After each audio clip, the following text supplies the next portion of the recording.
오늘 마가복음 7장 1절에서 8절 본문으로 하나님의 계명과 사람의 계명이라는 제목으로 같이 말씀 나누겠습니다. 우리가 신앙생활하는 데 있어서 가장 중요한 것은 하나님의 말씀을 정확하게 알고 하나님의 말씀을 또 정확하게 이해하고 가지고 있는 것이 매우 중요합니다. 사실은 그것이 핵심이고, 하나님의 말씀을 얼마나 정확하게 가지고 있고 또 얼마나 정확하게 이해하고 있는가라고 하는 것이 사실 신앙생활의 전부다라고 봐도 과언이 아닙니다. 우리가 잘 알듯이 교회사에 있어서 중세교회 1000년 동안을 암흑기다라고 흔히 이야기를 하는데요. 중세교회 1000년 동안 왜 교회가 암흑기 가운데 있었냐? 그 문제의 핵심 또한 하나님의 말씀이 사라진 것 때문이었습니다. 하나님의 말씀보다도 교황의 훈실, 교황이 가지고 있는 뜻, 그리고 교황을 중심으로 조직되어 있는 사제들과 교회의 가르침을 하나님의 말씀 위에 두고 있다는 점이 암흑시대의 가장 본질적인 내용입니다. 그들이 주장하는 것은 성경 66권을 정경이라고 그러는데, 그 정경을 정한 것도 교회의 회의를 통해서 정했기 때문에 성경 말씀보다도 교회의 권위가 더 위에 있다라고 말하는 것이죠. 더더군다나 그 시기에는 성경 자체를 아무나 가지고 있을 수도 없는 시기였습니다.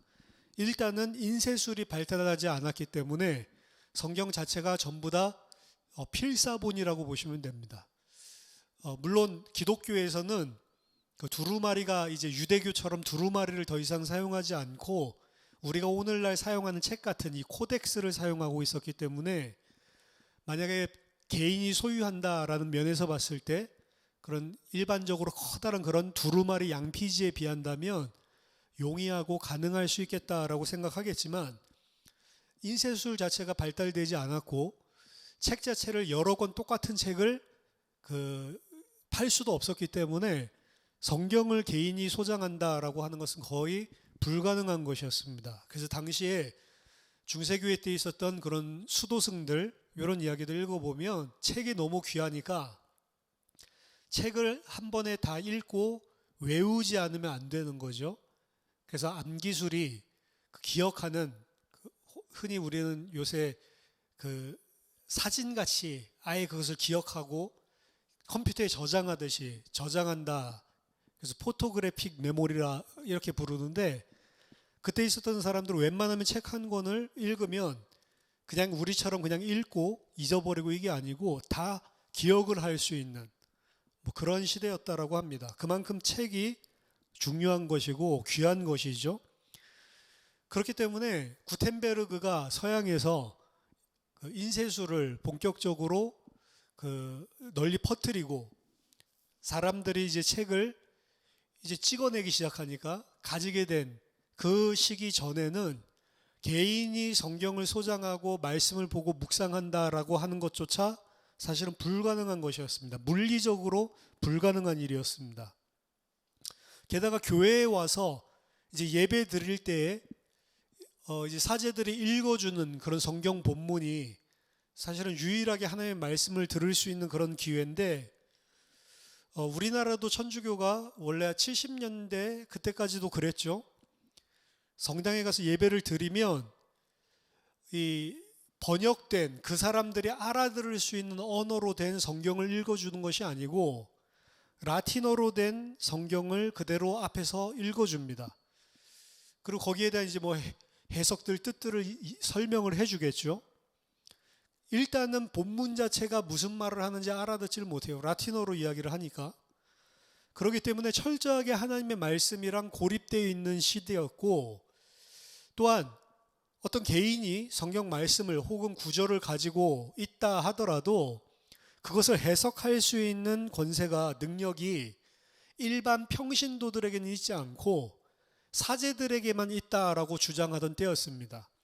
그래서 사제들만이 성경을 해석할 수 있는 그런 능력이 있고, 일반 평신도들은 그런 능력이 없다라고 아예 선을 사제와 평신도라고 아예 계급같이 나눠놓은 그런 시대였기 때문에 하나님의 말씀을 일반적인 성도들은 접할 수도 없었고 무슨 내용이 써 있는지 확인해 볼 수도 없었고 또 알고 있는 그 성경을 본인 마음대로 본인식으로 생각해보고 이해해보고 이런 것들조차도 사실은 불가능했던 시대였습니다. 그렇기 때문에 이 중세시대가 사실은 암흑기가 올 수밖에 없는 것이죠.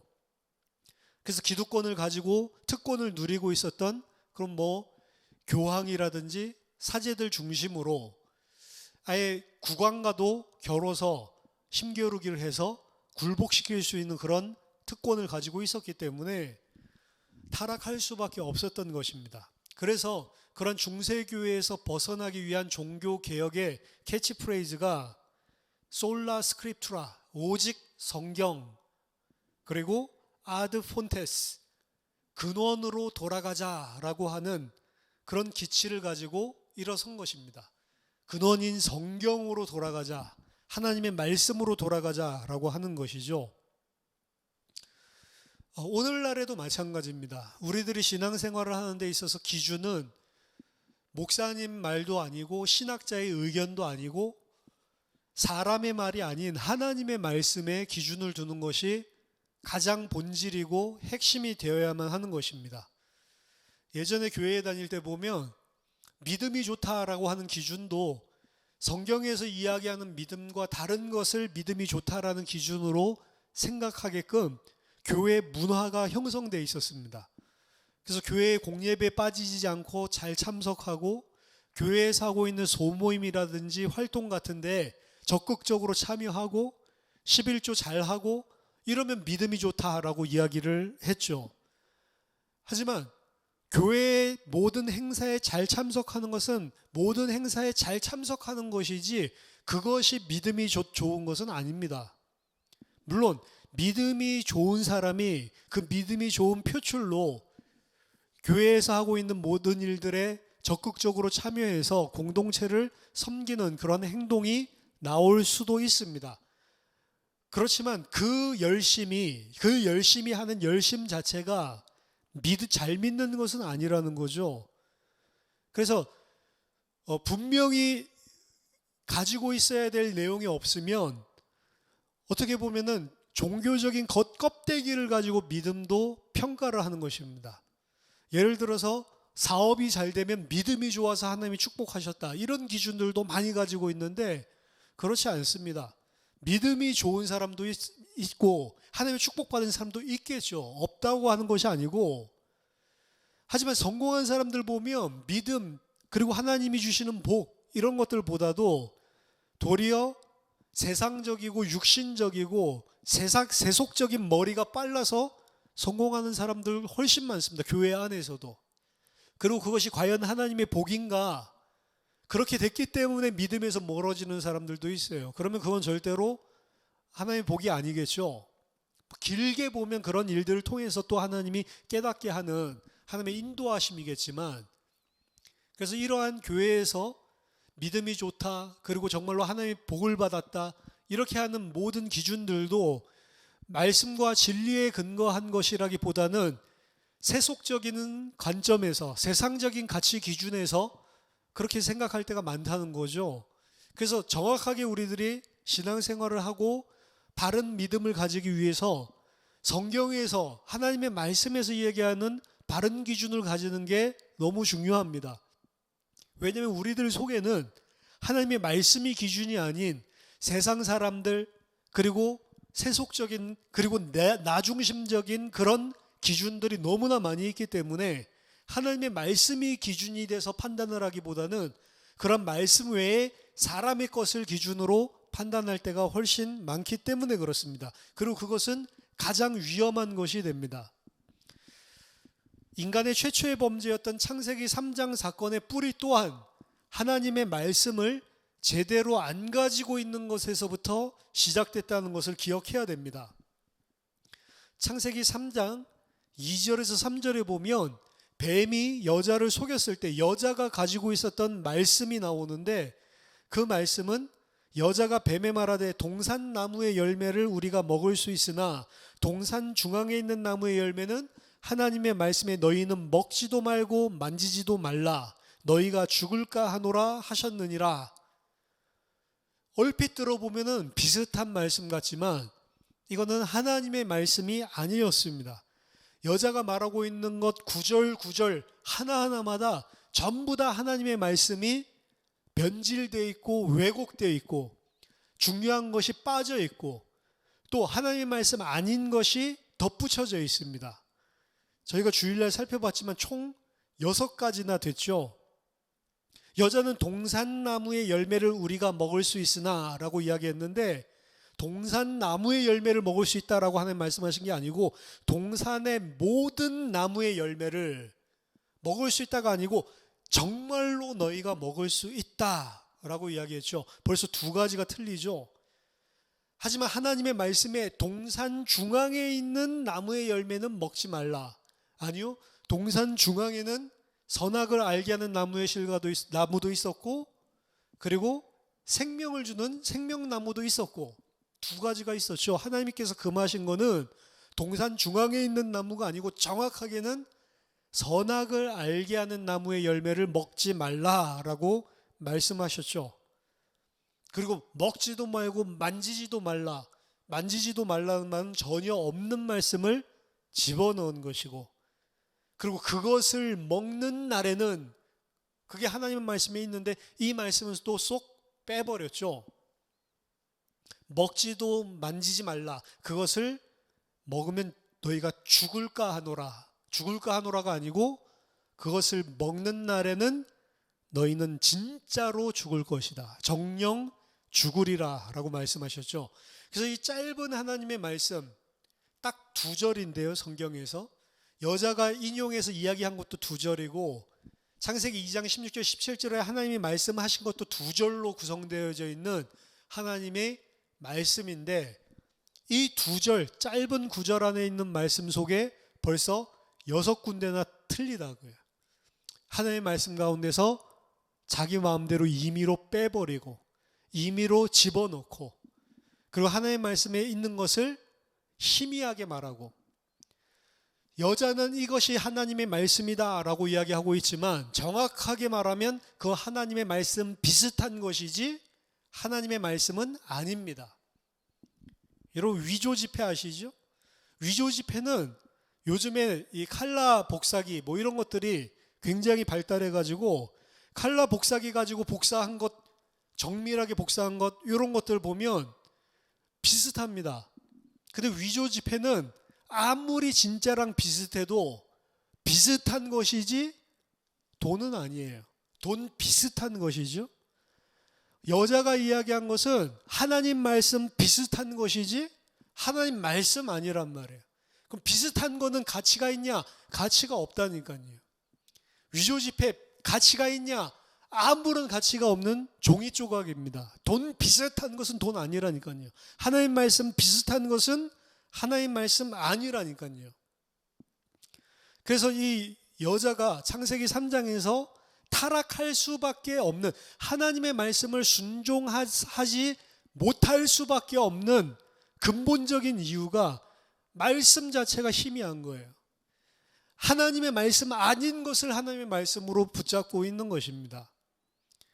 그래서 2가지 문제점이 있는데 하나님의 말씀 아닌 것을 하나님의 말씀으로 잡고 있거나 하나님의 말씀인데 그 말씀에서 본인의 임의대로 무엇인가를 빼버리거나 그래서 계시록 22장 18절 19절에서 이 두루마리의 예언의 말씀에 누군가 다른 이야기들을 집어넣으면 그 사람에게 모든 이 책에 기록되어 있는 재앙을 더하여 줄 것이고 누구든지 이 말씀에서 무엇인가를 빼면 이 예언의 책에 기록된 모든 하나님이 주실 그 생명나무와 그리고 거룩한 성에 참여할 수 있는 그 축복에서 제외해버리겠다. 그래서 말씀에 무엇인가를 새롭게 집어넣어도 안 되고 말씀에 있는 것을 빼서도 안 되고 혹은 말씀에 있는 것을 희미하게 알아서도 안 되는 것입니다. 말씀이면 말씀 정확하게 알아야죠. 중세시대 이야기도 서론에서 우리가 같이 나누었지만 하나님의 말씀 아닌 것들을 하나님의 말씀으로 가르치는 것이 가장 중요한 범죄입니다. 그래서 교회의 경제적인 이런 것들, 그리고 교회의 권위 이런 것들을 활용해서 면죄부를 팔기까지 이르렀잖아요. 말이 안 되는 거죠. 어떻게 그 정도까지 가냐? 그 정도까지 갔을 때 개혁한 사람들은 누구냐? 결국에 성경을 읽은 사람들이에요. 하나님의 말씀을 읽어보니까 이거는 아니지 않냐라고 했던 사람들이 종교개혁을 일으킨 것입니다. 맞죠? 결국에 말씀의 기준을 가지고 종교개혁도 일어난 것이고, 만약에 하나님의 말씀 아는 사람이 사제들 가운데도 단 한 사람도 없었다라고 한다면 종교개혁 자체가 불가능한 것이죠. 그래서 말씀에 있는 것들, 그리고 또 말씀에 있는 것들을 어떻게 가르치냐 상당히 중요합니다. 흔히 여자가 먹지도 말고 만지지도 말라라고 이야기를 했는데, 이 만지지도 말라라고 하는 말이 어디서 들어왔냐, 이런 부분들에 대해서 유대 전통에서도 그리고 주석가들 사이에서도 기독교인들 많이 이야기를 하고 있습니다. 먹지도 말고 만지지도 말라, 이 말을 누가 여자에게 가르쳤는가? 아담이라고 보통 추측을 합니다. 왜냐하면 창세기 2장에서 하나님께서 이 명령을 하실 때 여자는 아예 창조되지도 않았어요. 누구에게 이 명령을 하시냐면 아담에게 이 명령을 하십니다. 그래서 모든 우리나라 말에는 안 나타나 있지만 히브리어 원어에 보면 창세기 2장 16절 17절에 하나님의 명령이 모두 다 2인칭 남성에게, 남자 한 명에게 주는 명령으로 되어져 있어요. 동사들 자체가. 그러니까 이 말씀을 하나님에게 직접 받은 사람은 아담이었고 여자는 없었죠. 나중에 아담이 여자에게 이 말씀을 가르쳤다라고 보통은 여깁니다. 근데 이 아담이 여자에게 가르칠 때에 하나님의 말씀에 먹지 말라 이렇게 이야기해야 되는데, 먹지 말고 만지지도 말라라고 하는 것을 만지지도 말라를 추가해가지고 여자에게 전달했다라고 유대 전통에서 봅니다. 그리고 기독교인들 가운데서도 그렇게 보는 사람들이 있고요. 그러면 문제는 왜 아담이 이렇게 했느냐라고 하는 것입니다. 흔히 기독교의 관점에서는 아담이 그렇게 전달을 했다라고 했을 때 하나님 말씀 아닌 다른 요소를 집어넣어서 전달한 것을 잘못했다라고 봅니다. 유대인들도 전통에 보면 아담이 그렇게 전달을 했다라고 보는데, 근데 유대인의 관점에서는 아담이 참 지혜롭게 잘 전달했구나라고 본다는 거예요. 기독교에는 하나님 말씀 아닌 거를 집어넣어서 전달했기 때문에 아담 틀렸다라고 보지만 유대인들의 관점은 좀 다르단 말이죠. 뭔가를 추가해서 집어넣는데 그거 참 잘했다, 지혜롭게 잘 전달했다라고 본다는 것입니다. 왜냐하면 먹지도 말고 만지지도 말라 이렇게 이야기를 했을 때 먹을 수 있는 가능성이 훨씬 더 줄어든다는 거죠. 만지지를 않으면 아예 먹을 엄두를 못 내니까, 과자 따먹기 옛날에 하는 것처럼 그런 것들이 아닌 이상 손으로 열매를 따서 먹어야 되니까 아예 손으로 열매 자체를 만지지도 못하게끔 원천 봉쇄를 하는 것이죠. 그래서 아담은 여자가 하나님의 말씀을 더욱더 잘 지킬 수 있도록 하나님이 주신 말씀 외에 그 말씀 밖에다 다른 보호막을 하나 더 쳐놨다라고 하는 것입니다. 그 보호막, 울타리를 율법의 울타리라고 하는 것이고, 아담과 마찬가지로 유대인들도 이 일을 아주 잘했습니다. 그래서 유대인들은 하나님의 말씀에서 이야기하는 것을 범하지 않기 위해서 바벨론으로 포로로 잡혀갔을 때 그때 결국에는 그 생각을 한 거예요. 우리가 하나님의 말씀 안 지키다가 이렇게 됐구나. 근데 그 하나님 말씀 안 지킨 것을 이제 말씀을 잘 지키게 하려는 목적으로 이들이 한 일이 뭐냐? 율법의 울타리를 만든 것입니다. 그래서 자신들이 하나님의 말씀에는 기록되어 있지 않지만 하나님의 말씀에 기록된 것보다 더 추가적인 말씀을 울타리를 쳐놔서 만약에 자신이 울타리를 범하고 있다면 이제 내가 점점 하나님의 말씀을 어기는 쪽으로 가까이 가고 있구나. 빨리 경계를 하고 울타리 밖으로 나오려고 하는 거예요. 그게 유대인들의 이 율법의 울타리를 만든 그런 목적이었습니다. 좋은 의도죠. 그러니까 아담도 그거를 했고 본인들도 그거를 하는데 그것이 좋은 것이라고 생각을 하고 있었던 것입니다. 그 율법의 울타리가 오늘 우리가 읽은 마가복음 7장에 등장하는 이 장로들의 유전이라고 하는 거예요. 유전, 트래디션, 장로들의 전통이라고 하는 것입니다. 여기 보면 이 장로들의 전통들 가운데 손을 씻지 않고는 먹지 않는다라고 이야기를 하죠. 심지어 시장에서 돌아와서는 그 발에 물을 뿌리지 않으면 먹지 않고, 그 외에도 잔과 주발과 녹그릇을 씻기 전에는 먹지 않는다라고 이야기를 하죠. 아마도 이게 율법 속에서 제사장들이 하나님을 섬기고 거룩한 성소에 들어갈 때에는 물두멍으로 씻고 들어가니까, 손과 발을 씻고 들어가니까 이런 것들에 착안을 했는지 모르겠어요. 우리가 정결하고 거룩하고 하나님 보시기에 정결한 백성으로 살기 위해서는 잘 씻고 깨끗하게 정결례를 해야 된다. 이런 식으로 삶들 속에서도 이거를 실천하자. 아마 이런 식으로 장로들의 전통이 발전을 했겠죠. 그래서 바리새인들과 모든 유대인들은 이 장로들의 유전을 철저하게 지키고 있던 차에 예수님의 제자들이 씻지 않고 먹고 있는, 떡 먹는 것을 발견을 하고는 예수님을 힐난하고 있는 것입니다. 그래서 왜 당신들의 제자는 씻지 않고 먹냐?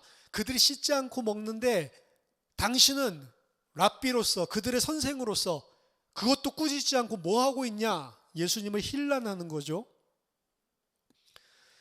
5절에 보니까 이에 바리새인들과 서기관들이 예수께 묻되 어찌하여 당신의 제자들은 장로들의 유전을 준행하지 아니하고 부정한 손으로 떡을 먹나이까? 그랬더니 예수님께서 이사야가 너희 외식하는 자에 대하여 잘 예언하였도다. 기록하였으되 이 백성이 입술로는 나를 존경하되 마음은 내게서 멀도다. 사람의 계명으로 교훈을 삼아 가르치니 나를 헛되이 경배하는도다 하였느니라. 너희가 하나님의 계명은 버리고 사람의 유전을 지키느니라.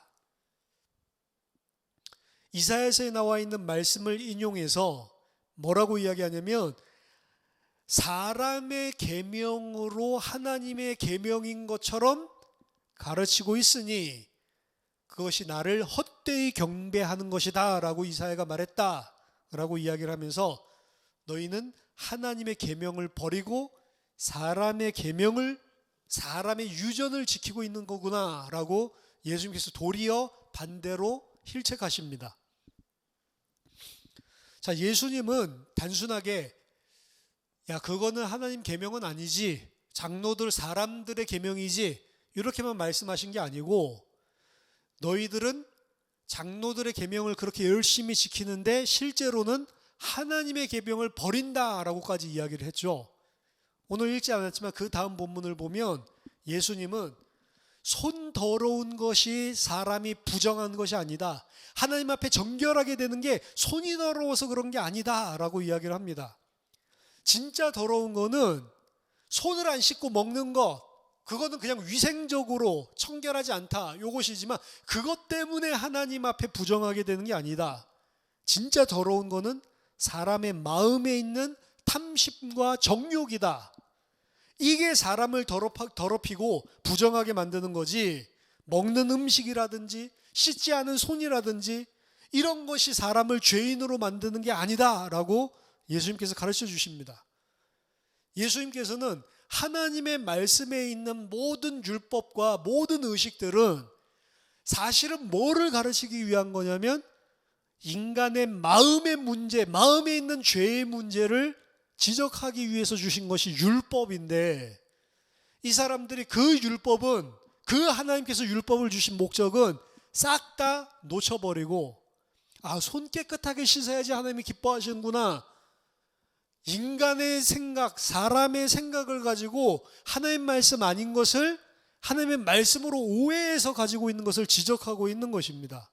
그래서 너희들은 하나님의 계명을 버리고 하나님의 말씀을 버리고 사람의 계명, 사람의 말씀을 너희들은 붙잡고 있다라고 예수님께서 강하게 비난하시는 겁니다.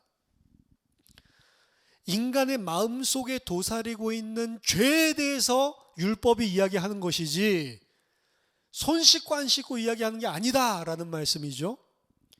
사실은 이 사람의 마음의 문제가 우리가 창세기 강해를 통해서 살펴봤지만 오경 처음부터 지적하고 있는 본질적인 인간의 문제입니다.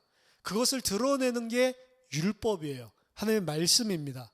그런데 오늘 이 손 씻고 음식 먹는 문제 하나로만 좁혀서 우리가 생각해보고 간단하게 말하자면 그 말씀이 가지고 있는 진리는 놓쳐버리고 우리는 손 씻고 먹으니까 하나님 앞에서 정결한 자들이지, 그리고 손 안 씻고 먹는 자들은 하나님 앞에 저들은 부정한 자들이지, 이런 식으로 하나님의 말씀과 전혀 상관없는 사고를 가지고 착각하고 있단 말이에요.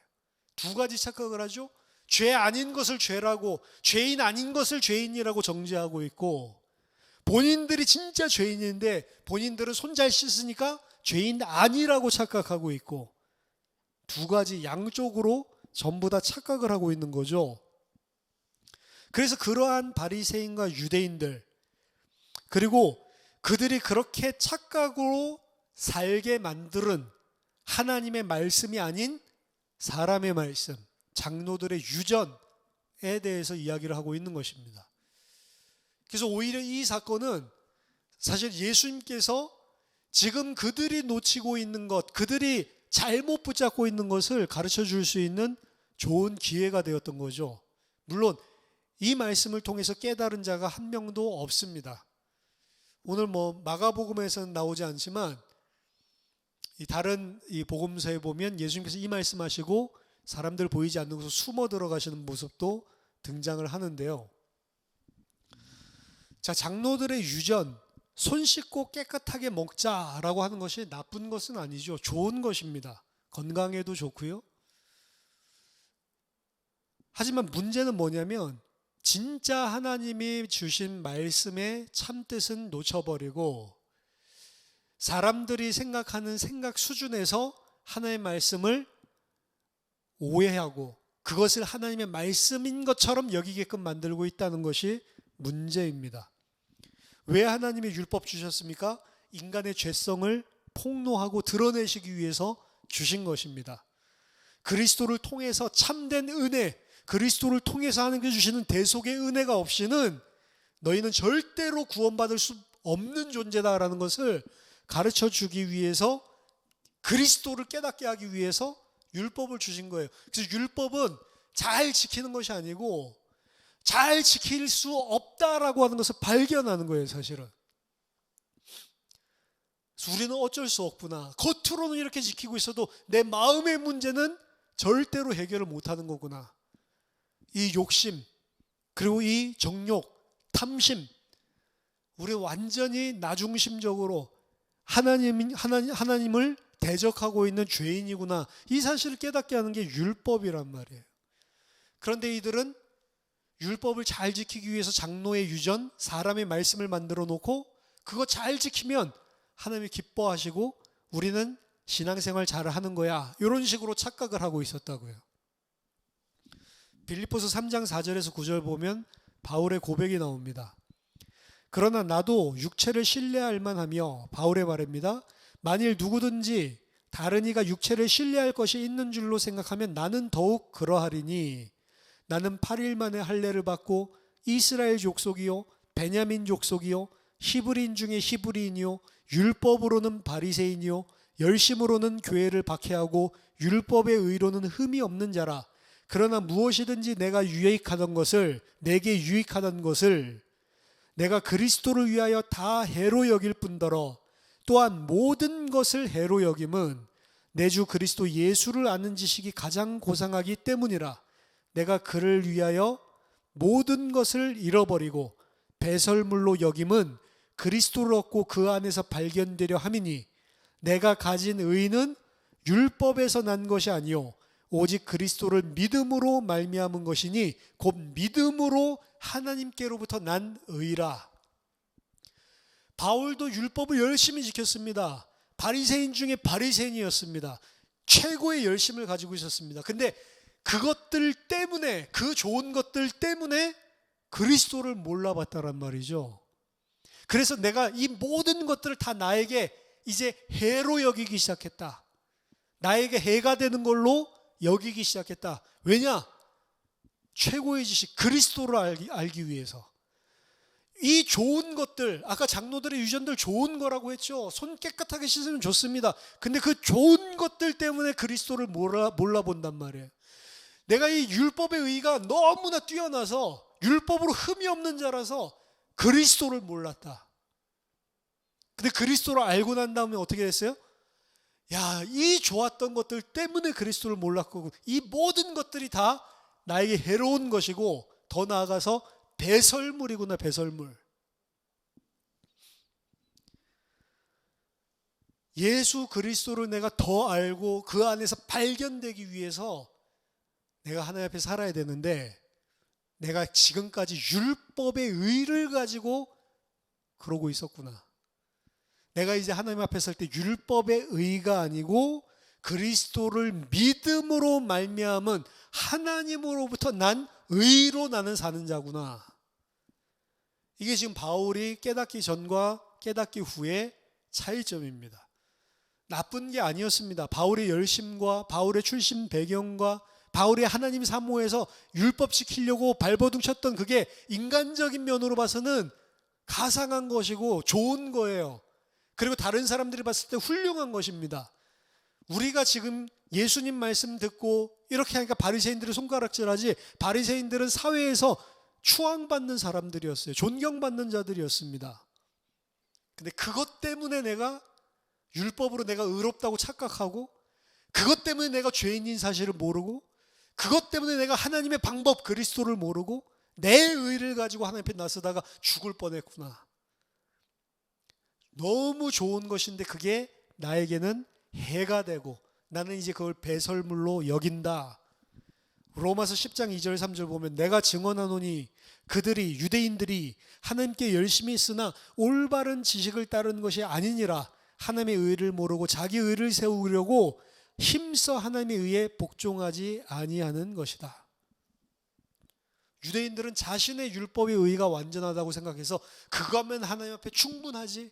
진짜 율법의 목적은 그들 안에 있는 죄를 보여주고 너희들은 거봐, 내가 주는 그 그리스도의 은혜 없이는 안 되는 죄인이야. 이걸 깨닫게 해주는 게 하나님의 말씀의 목적인데, 그거 깨닫고 나에게 그리스도가 필요하고 그 그리스도를 믿음으로 생명을 얻게 하는 게 말씀, 율법의 목적인데 그 율법의 목적은 놓쳐버리고 이 정도면 율법 잘 지키지, 이 정도면 하나님 볼 때도 의롭지, 자기를 포장하고 있는 거예요.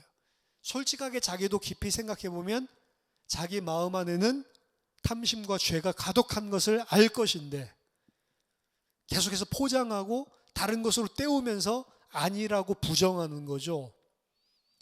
그것 때문에 유대인들이 죽는 것입니다. 우리가 신앙생활을 하는 데 있어서 열심히 하는 게 중요한 게 아닙니다. 무엇을 열심히 하기 이전에 바른 것을 아는 게 더 중요한 것입니다. 뭐 하느냐 그게 중요한 게 아니고 뭘 보고 뭘 알고 있냐라고 하는 게 더 중요한 것입니다. 바른 것을 알지 못하고 열심히 하면 열심히 할수록 손해인 거예요.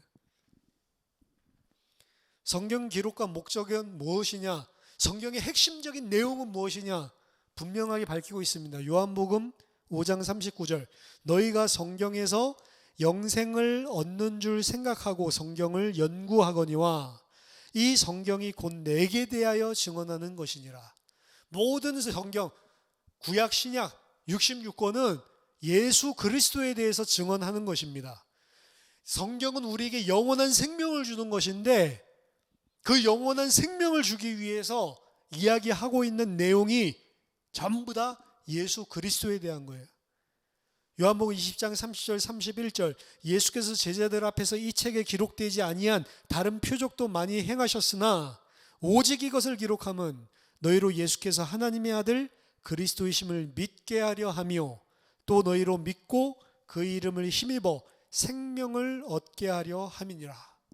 이게 요한기록뿐만이 아니고 성경 기록의 목적입니다.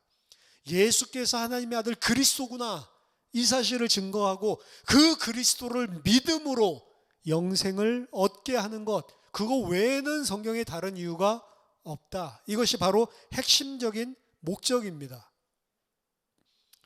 중요한 것은 예수께서 하나님의 아들 그리스도구나, 그 믿는다라고 하는데 예수께서 하나님의 아들 그리스도구나 라고 하는 의미가 뭐냔 말이에요.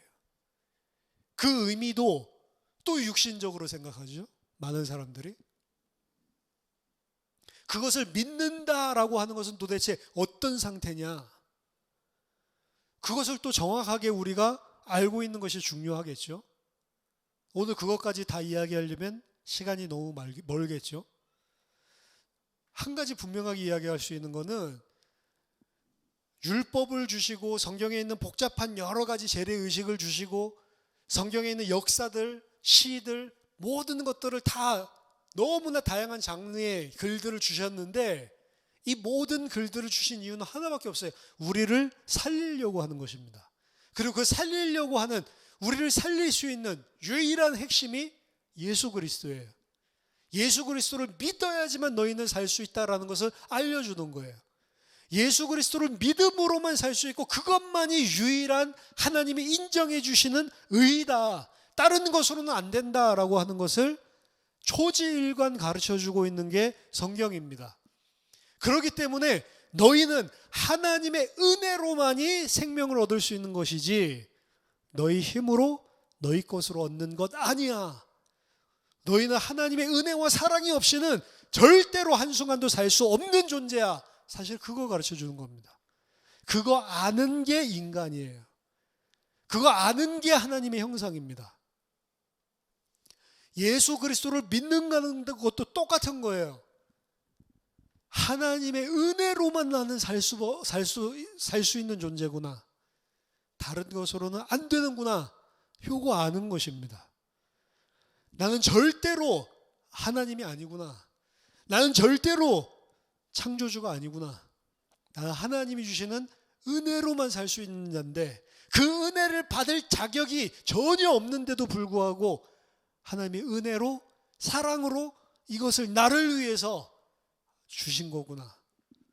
그거에 감사하고 감격하고, 그래서 그 하나님이 주신 의인 예수 그리스도만 의지하고 감사하고 그 사람, 그러한 사람으로 만드는 게 구원입니다. 구원은 우리가 예수 믿으니까 천국 가고 좋은 데 가고 이게 아니고 지금 말한 그러한 사람으로 바뀌는 게 구원이에요. 하나님께서 나를 위해서 해주신 것이 무엇이고 내가 어떤 존재인지를 분명하게 깨닫는 것입니다. 그렇게 알고 그렇게 정말로 깨달으면 하나님을 영원히 찬송할 수밖에 없고 하나님께 순종할 수밖에 없고 하나님께서 하시는 모든 일을 전부 다 감사함으로 기쁨으로 받을 수밖에 없는 거예요. 그러한 사람으로 계속해서 우리를 바꿔나가는 게 구원의 과정입니다. 그게 사실은 예수 그리스도 믿는 거예요. 예수 그리스도 믿는다는 내용이 내 죄 때문에 죽었다 부활했다고 그랬어, 그 믿는 게 아닙니다. 그렇게 액면적으로는 맞는 말인데 그 믿음을 통해서 궁극적으로 하나님이 우리에게 알려주시는 게 뭐냔 말이에요. 내가 누군지, 하나님이 누군지, 하나님이 어떠한 사랑으로 은혜를 너희들에게 베풀었는지를 알게 해서 그 하나님께 감사함으로 기쁨으로 그 하나님 하시는 모든 일에 전부 다 순종할 수밖에 없는 마음으로, 진심으로 그런 하나님의 백성으로 만들어지는 게 구원입니다. 근데 여전히 우리는 예수 믿는다고 하면서도 안 그런 부분들이 많이 남아있죠. 그런 부분들을 하나하나 삶을 통해서 구원을 완성시켜 나가시는 겁니다. 아직도 우리는 과정들 가운데 있는 거예요. 그래서 구원은 단번에 영원히 과거에 받았지만 오늘도 구원받아야 될 영역이 있다라는 것이고, 구원이 아직 완전하게 성취되지 않은, 그래서 미래적으로 온전하게 우리를 하나님의 백성으로 구원하실 그 날이 있음을 또 바라보게 하는 것입니다. 그걸 알기 위해서 하나님의 말씀을 바르게 알아야 돼요. 그래서 하나님의 말씀이 오늘날 너무나 혼잡하게 섞여 있습니다. 근데 말씀을 정확하게 알지 않으면, 하나님의 말씀 비슷한 거 알고 있으면 유대인들처럼 도리어 하나님께 힘써 대적하는 자리에 서 있게 된다는 것을 알아야 됩니다.